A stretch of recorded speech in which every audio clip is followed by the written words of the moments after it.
Ankleshwar GIDC વિસ્તારમાં આવેલી સર્વોદય school ખાતે સાયકલ ચોરીની ઘટના સામે આવી છે।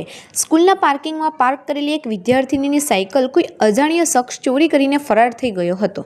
આ સમગ્ર ઘટના સ્કૂલમાં લગાવેલા સીસીટીવી કેમેરામાં કેદ થઈ છે। મળતી માહિતી મુજબ ધોરણ 11માં અભ્યાસ કરતી એક વિદ્યાર્થીની રોજની જેમ પોતાની સાયકલ લઈને સ્કૂલે પહોંચી હતી અને સાયકલને સ્કૂલના પાર્કિંગમાં પાર્ક કરી હતી।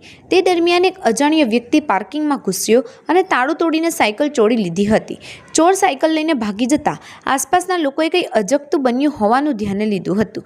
ઘટનાની જાણ થતાં જ સ્કૂલ તંત્ર તત્કાળ સીસીટીવી ફૂટેજ તપાસ્યા હતા।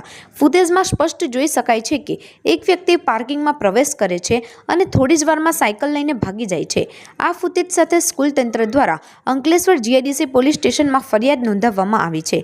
પોલીસે આ ફરિયાદના આધારે તપાસ શરૂ કરી છે। સીસીટીવી ફૂટેજમાં દેખાતા શખ્સની ઓળખ કરીને તેને ઝડપી પાડવા પોલીસ ચક્રો ગતિમાન કર્યા છે।